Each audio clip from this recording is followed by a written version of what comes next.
Hello বন্ধুরা, welcome back to our channel Sunny for Anjali. আজকে আমি যে বিষয় নিয়ে কথা বলতে যাচ্ছি সেটা হচ্ছে আমার ওটি এক্সপিরিয়েন্স। আর আমি অনেক দিন ধরে ভাবছিলাম যে আমার মনের ভিতরে যেটা চলছিল সেই সময়, যে সময় আমি নার্সিংহোমে ভর্তি ছিলাম অতদিন, মানে আমার সাথে কি কি হয়েছে না হয়েছে সেগুলো সবকিছু তোমাদের সাথে শেয়ার করব, কিন্তু সেটা করাই হচ্ছিল না। তো আজকে সেই সময়টা পেয়েছি, তাই আমি তোমাদের সাথে শেয়ার করছি। তো লাস্ট যেদিন আমি চেক আপের জন্য গিয়েছিলাম, মানে যেদিন আমার ডক্টরের ডেট দিয়েছিল, তো সেদিন তো চেক আপের জন্য গেলাম। আমি জানতামও না যে আমার ডেট দিয়ে দেবে ওই দিন। তো তারপর আমার রিপোর্ট ছিল, রিপোর্ট দেখানোর দিন ছিল সেটা।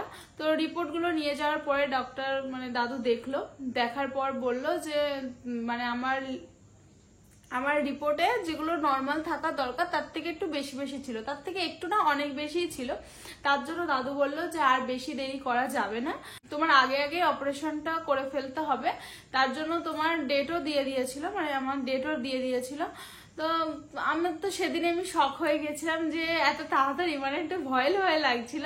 তো তারপর বাড়িতে আসলাম, বাড়িতে আসার পর 2 দিন হাতে সময় ছিল। তারপর আমরা নার্সিংহোমে গেলাম ভর্তি হতে। আর যেদিন আমরা যাচ্ছিলাম তোমরা তো জানো সেদিন বৃষ্টি হচ্ছিল, বৃষ্টির মধ্যেও গিয়েছিলাম, কারণ দাদুকে আবার ফোন করেছিলাম যে এরকম সময় কি আজকে কি হবে, কিন্তু দাদু বলছে না, যে করেই হোক, যেটাই হয়ে যাক তবু আজকেই হবে। তার জন্য গেলাম। যাওয়ার পর সবকিছু তাড়াতাড়ি করে হচ্ছিল। আমি ভাবছিলাম যে একটু দিন ধীরে ধীরে হোক, আস্তে আস্তে মনটা মানে শান্ত হোক, কিন্তু যার কাজ যে এসে করছে, মানে এক একজন এক এক ধরনের কাজ করছিল। সবার ফার্স্ট যে মানে এখানে চ্যানেল করতে হয় হাতের এখানে, আমি বলছি ছুঁচ আস্তে আস্তে ফোটাও, কিন্তু সে তাড়াতাড়ি সবকিছুই, সবাই আলাদা আলাদা পার্টে ছিল, সবাই ব্যস্ত ব্যস্ত করছিল। এবার তারপর ড্রেস চেঞ্জ করলো, তারপরে চ্যানেল করলো, এখানে ইঞ্জেকশন দিল, চুল বেনি করে দিল। তারপর যখন মানে চেয়ারে বসালো আর বললো যে এবার তোমাকে ওটি রুমে নিয়ে যাওয়া হবে, মানে এই কথাটা শোনা যখন বলেছিল আমার, তখন তো আমার জীবনটা বেরিয়ে যাচ্ছিল। মনে হচ্ছিল যে আমি কোথাও ছুটে পালিয়ে যাই, আমার এতটা খারাপ লাগছিল, মনে হচ্ছিল আমি পারবো না, এরকম মানে মনের ভিতর ভীষণ ভয় ছিল আমার। তো তারপরেও দেখছি যে না, সবারই এটা জীবনে করতে হবে। আর এতদিন যখন আমি আমার বাবুকে রেখেছি আমার ভিতরে, আমিও দেখতে চাই যে কেমন কি না হয়েছে। তখন তো আমি জানতাম না যে আমার ছেলে হয়েছে। যাই হোক, যখন ওটি রুমের ভিতরে গেলাম, আমার অনেকক্ষণ আগে আমার ওটি রুমের ভিতরে নিয়ে যাওয়া হয়েছিল। তো ওখানে একটা গলি আছে, গলির পর মানে একটা ওটির রুম। আমি বাইরে অনেকক্ষণ ধরে দাঁড়িয়েছিলাম, কারণ আমার হাতে বসেছিলাম ওইখানে, কারণ আমার হাতে একটা নোয়া বাঁধানো ছিল, যেটা স্টিলের আর সোনাটা আমি বাড়ির থেকেই খুলে রেখে গিয়েছিলাম। তো ওটা নিয়ে অনেক টানাটানি হচ্ছিল, সবাই বলছিল ওটি অপারেশনের ভিতরে কোনো কিছু লোহার বা সোনা টোনা এরকম কোনো কিছু নিয়ে যাওয়া যাবে না। এবার ওটা আমার হাতে এত ছোট যে আমি খুলতেও পারছি না, কেউ খুলে দিতেও পারছে না, সাবান সবকিছু ইউজ করেছি, প্লাস্টিক, কোনো মতেই হচ্ছে না। তার জন্য সবাই মিলে চেষ্টা করছিল। তারপর আমি ভাবছিলাম যে কিছু দিয়ে একটা কেটে দিই, কারণ ভীষণ ব্যথা লাগছিল যখন খুলছিল।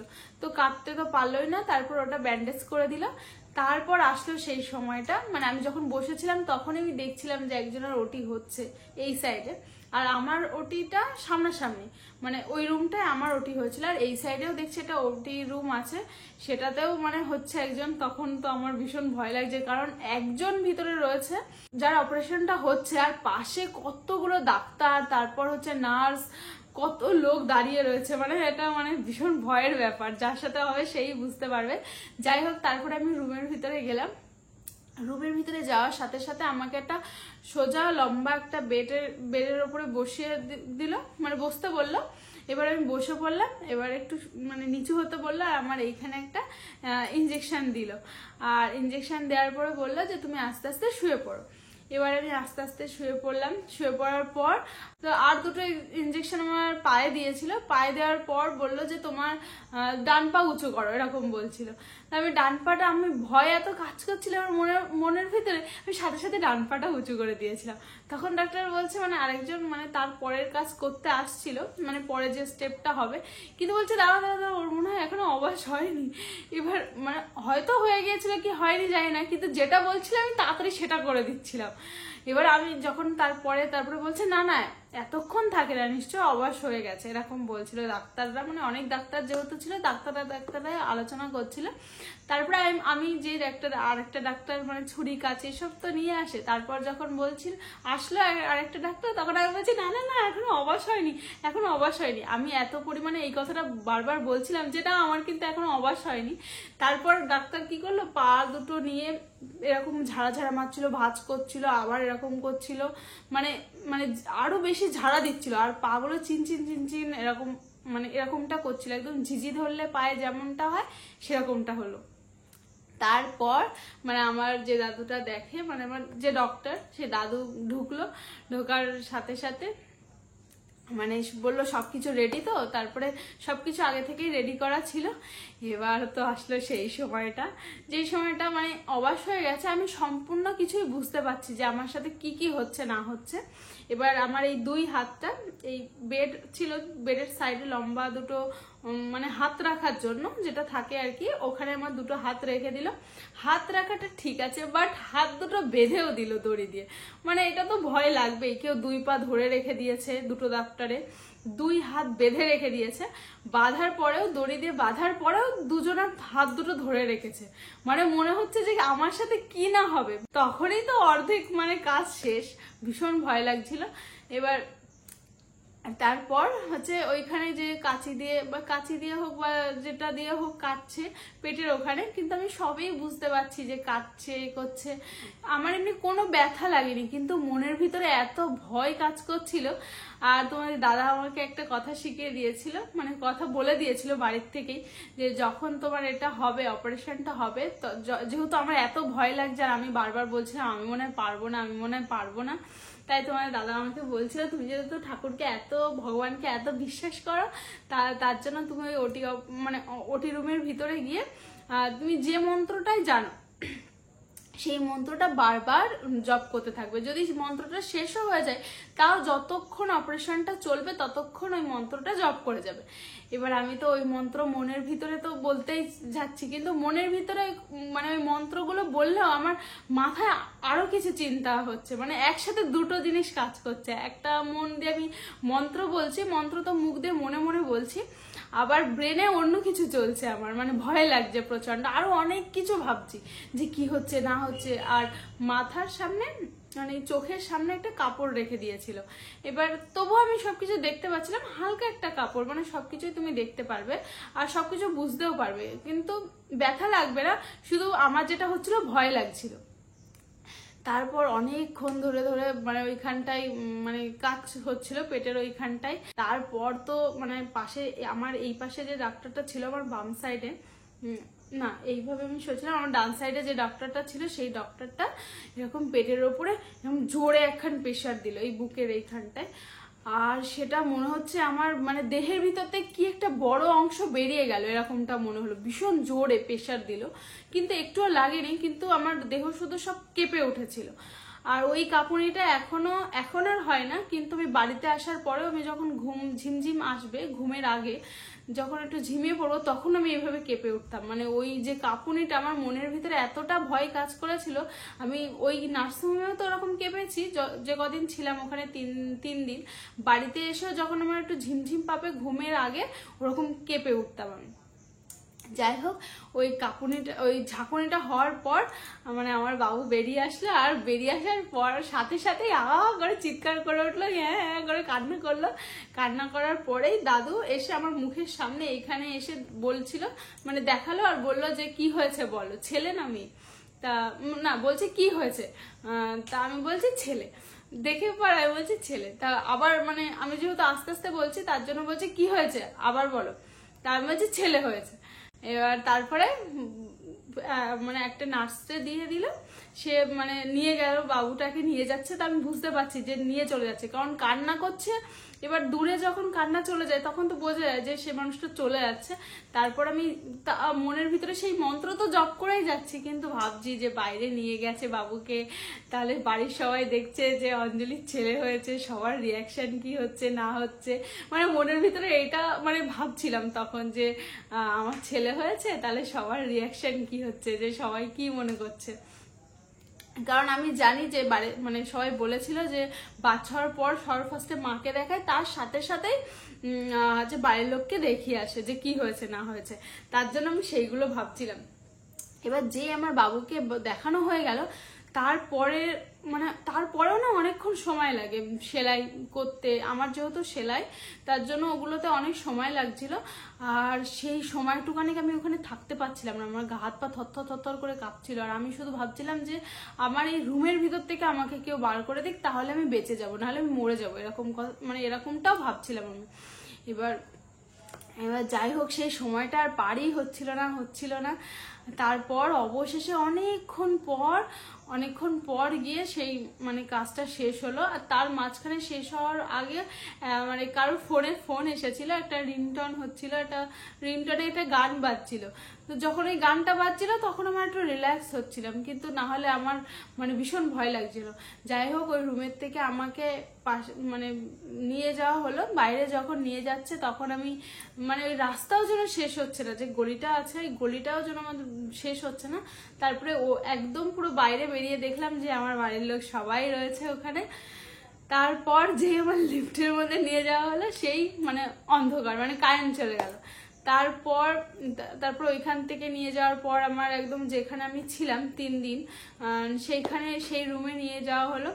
নিয়ে যাওয়ার পর আমার ওইখানে গিয়েই আমার মনে হচ্ছিল আমি শেষ, মানে আমি হয়তো মানে আমার বাবুকেই দিয়ে গেছি, আমি মনে হয় থাকতে পারবো না, মানে আমি মনে হয় আর বাঁচবো না, এটাই আমি ভাবছিলাম। আর এটা ভাবছিলাম, তার সাথে সাথে আমার জ্বর এসে গিয়েছিল, সাথে সাথে অক্সিজেন দিচ্ছিল। এবার অক্সিজেন নর্মাল সবার যেরকম দেয় সেরকমই আমারও দিয়েছিল। তারপরেও আমার মানে অক্সিজেন লেভেলটা অনেকটা আপ করে দিতে হয়েছিল, মানে অনেকটা বাড়িয়ে দিয়েছিল। আর যখনই বাড়িয়ে দিয়েছিল গলা টলা এখানটা ঠান্ডা হয়ে যাচ্ছিল, কেমন একটা অস্বস্তি হচ্ছিল। তারপর জ্বরও চলে এসেছিল। তারপর হচ্ছে শরীরটা ভীষণ খারাপ হয়ে গেছিল, মানে বিপি হাই হয়ে গিয়েছিল।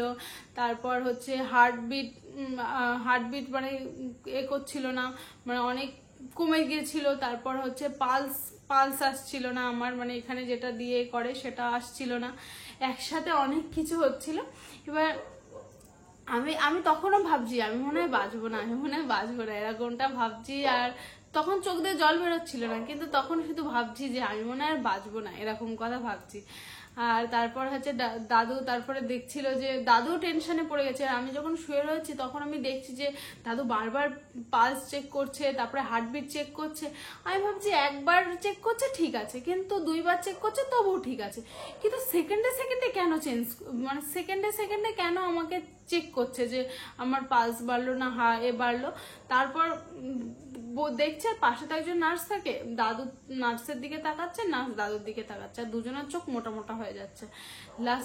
তারপরে আমি বুঝতে পারছি কিছু একটা গড়বড় হচ্ছে। তখন তো আমাকে বলছে না যে আমার বিপি এরকম হয়েছে, পালস পাওয়া যাচ্ছে না, এরকম আমাকে কিছু বলছে না, কিন্তু আমি বুঝতে পারছি যে কিছু না কিছুটা গড়বড় তো হয়েছে। কারণ এতবার তো চেক করছে না, আর পাশে তো অনেকেরই রয়েছে, কারোর কিছু করছে না, শুধু আমারই ইঞ্জেকশনের পরে ইঞ্জেকশন দিয়ে যাচ্ছে, যে স্যালাইনটা থাকে ওই স্যালাইনের মধ্যে, তারপরে বারবার চেক করছে। পরে আমি সেগুলো জানতে পারি যে এরকম ব্যাপার হয়েছিল।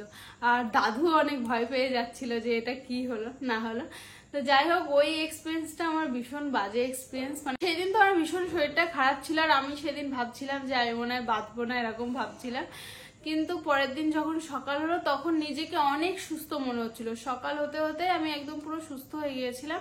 তারপর যখন পাশেও অনেকে ছিল তাদের সাথে কথাবার্তা বলছিলাম যে তোমার কি এক্সপিরিয়েন্স, সবার কাছ থেকে শুনছিলাম। তো সবাই তখন বলছিল, কিন্তু সবার থেকে আমারটা একটু আলাদা অন্যরকম হয়ে গেছে। আমি তো নিজেই ভয় পেয়েছিলাম, আমি নিজেও ভয় পেয়ে গেছি, ডাক্তারকেও ভয় পাইয়ে দিয়েছি, আর আমার পাশে যারা ছিল তারাও মনে করছে এর কি হয়েছে, সবাই আমার দেখে ভয় পেয়ে গেছিল যে মনে সিরিয়াস কন্ডিশন। তো সিরিয়াস কন্ডিশন হয়ে গিয়েছিল, কিন্তু পরের দিন সকালে আমি পুরোপুরি সুস্থ হয়ে গিয়েছিলাম।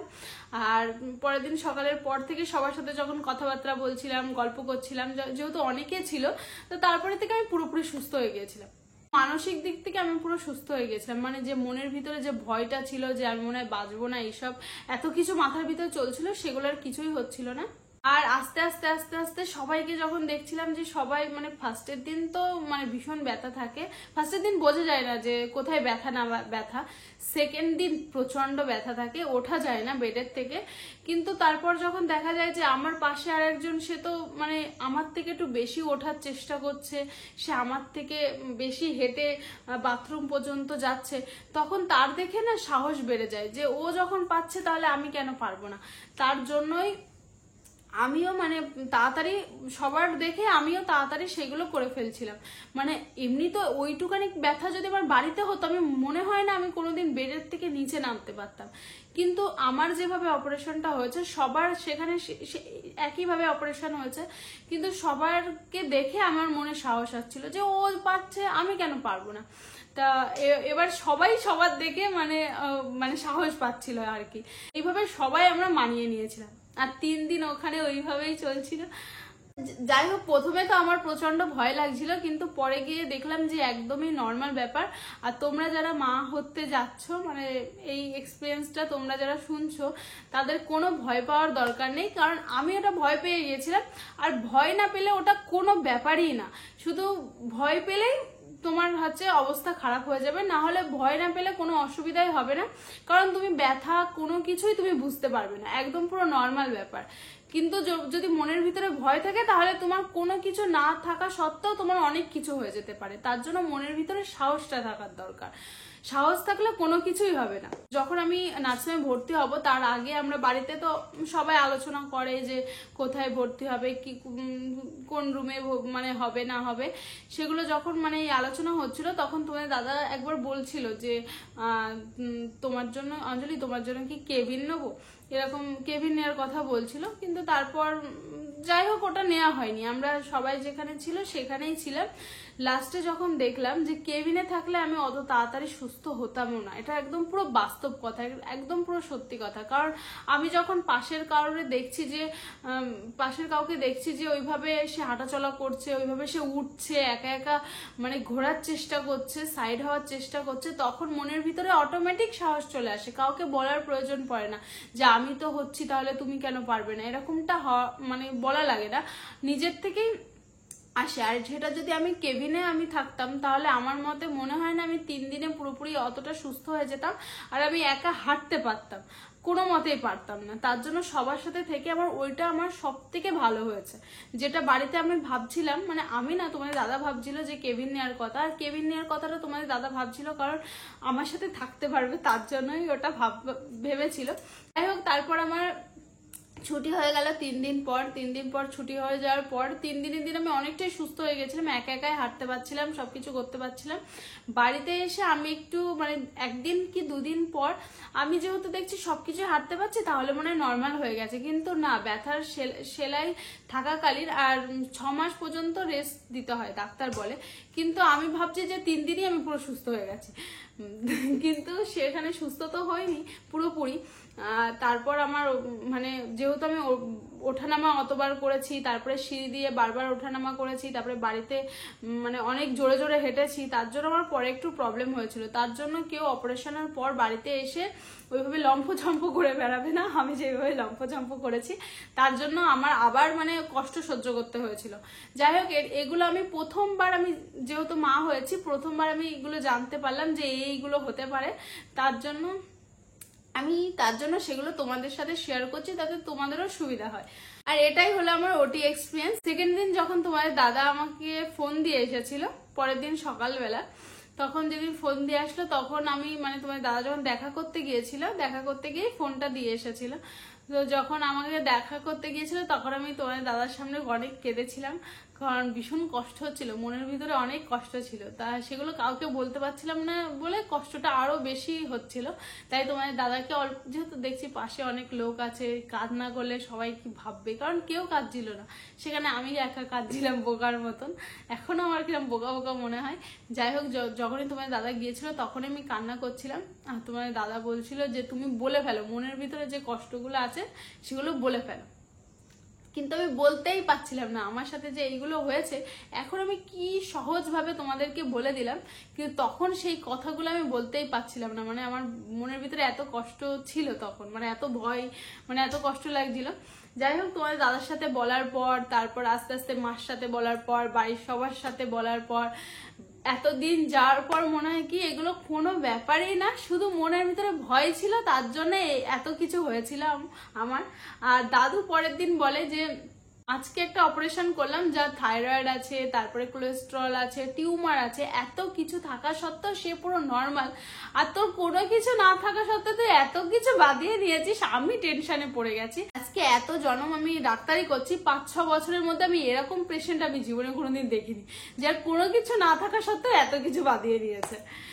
তো যাই হোক, পরে এগুলো হাসি লাগছিল, কিন্তু সেই সময় অবস্থা খারাপ হয়ে গিয়েছিল। এই হচ্ছে আমার ওটি এক্সপিরিয়েন্স। আর নার্সিংহোমে আমাদের কত টাকা খরচ হয়েছে না হয়েছে, এবার সেই বিষয়ে তোমাদের সাথে কথা বলবো। ভর্তি হওয়া থেকে শুরু করে, যেদিন ভর্তি হয়েছিলাম, তারপর যেদিন ছুটি হলো সেদিন দিয়ে আমি যেহেতু 3 দিন ছিলাম, তার ওখানে বিল করতে হয়েছিল 40,000 টাকা। আর 40,000 টাকা বিল করতে হয়েছিল। আর তোমাদের দাদার কিনেছিল বাইরে থেকে, যেটা মানে বাচ্চার জামা, তারপর ডেটল, সাবান, তারপর হচ্ছে কত কিছু, গামলা, তারপর মানে যেগুলো লাগে আর কি, কোলগেট, ব্রাশ, পুরো বহুত কিছু, সেই সব কিছু, টিস্যু পেপার, পাউডার, মানে অনেক একটা প্যাকেজ ছিল। সেই প্যাকেজটা কিনতে 3,000 টাকা না 4,000 টাকা এরকম লেগেছিল, 3-4 হাজার টাকাই লেগেছিল। আর মানে টোটাল তোমরা বলতে পারো 45,000 টাকার কাছাকাছি এরকম টাকা আমার নার্সিংহোমে খরচ হয়েছিল। তোমরা তো শুনলে যে আমার 45,000 টাকা মোট খরচ হয়েছিল। তোমরা তো জানোই যে আমাদের বাবুর জন্ডিস হয়েছিল, তার জন্য আমরা একদিন পর গিয়েছিলাম না 2 দিন পর গিয়েছিলাম বাবুকে নিয়ে ভর্তি হতে, 3 দিন পর মনে হয়। বাড়িতে আসার পর মানে 3 দিন তো ওখানে ছিলাম, বাড়িতে আসলাম। 3 দিন যখন ওখানে ছিলাম তখন আমাদের বাবুর জন্ডিস ছিল 9। আর বাড়িতে আসলাম, বাড়িতে আসার পর আবার টেস্ট করা হলো। বাড়িতে টেস্ট করার জন্য লোক এসেছিল, তখন একটা রিপোর্ট আসলো, সেটাতে দেখা গেল যে জন্ডিস যতটুকু থাকার দরকার 10 পর্যন্ত থাকলে নর্মাল, কিন্তু 10-এর ওপরে গেলে তখন তোমার মানে সেটা জন্ডিস হিসেবে ধরা হয়, তার জন্য ফটোথেরাপি করতে হবে। তো যাই হোক, আমাদের বাড়িতে যেদিন আসলো তারপর বাবুর দেখা গেল যে 10-এর ওপরেই আছে। এবার ওই রিপোর্টটা নিয়ে যখন আমরা পরের দিন ডাক্তার দেখাতে গেলাম, সেদিন বললো যেহেতু একদিন আগে তোমরা 2 দিন আগে টেস্ট করেছো, বাড়িতে এত এসেছে, তাহলে আজকে আরো বেশি বেড়ে গেছে, তোমরা এখনই যাও টেস্ট করে নাও, টেস্ট করার পরে দেখো কত এসেছে, আর যদি দেখা যায় যে বেড়ে গেছে আরো বেশি, তাহলে তোমাদের ফটোথেরাপিতে ভর্তি করতে হবে, মানে বাবুকে আবার নার্সিংহোমে ভর্তি করতে হবে। তারপর বাবুকে নিয়ে গেলাম, নিয়ে যাওয়ার পরে দেখলাম যে আরো বেশি বেড়ে গেছে। বেড়ে গেলে এবার তো ডক্টর বললো যে ফটোথেরাপিতে ভর্তি করতে হবে। ওই যে আর একটা কষ্ট, বাবুকে বাড়ি আনার পর যে আবার একা রেখে আসা, মানে বাবুকে রেখে আসা, ওটা ভীষণ কষ্টের ব্যাপার। আর যেহেতু বাবু ওখানে একদিন ছিল, মানে আজকে যেহেতু বিকালবেলার দিকে যদি ভর্তি করি, পরের দিন সকালবেলায় বাবুকে ছুটি দিয়ে দিয়েছিল না, পরের দিন সকালবেলা বাবুকে ছুটি দিয়ে দিয়েছিল। একদিন যেহেতু ওখানে ছিল, ওখানে আমাদের মোট বিল হয়েছিল 5,000 টাকা, 5,000 টাকা না, তো মোটামুটি আমাদের ওই নার্সিংহোম ফুল ওইখানে আমাদের খরচ হয়েছিল 50,000 টাকা। আর বাইরে তো রিপোর্ট, ওষুধ, এগুলো তো বাইরের খরচ, এগুলো মানে আমি শুধুমাত্র নার্সিংহোমের খরচটার কথা তোমাদেরকে বললাম। ভিডিওটা কেমন লাগলো অবশ্যই কমেন্ট করে জানিও, আর ভালো লাগলে লাইক, কমেন্ট, শেয়ার, সাবস্ক্রাইব করে দিও। আর যারা নতুন মা হতে যাচ্ছ তাদেরকেও বলি যে তোমরা মনের ভিতরে সাহস রাখো, তাহলে তোমাদের কোনো অসুবিধাই হবে না।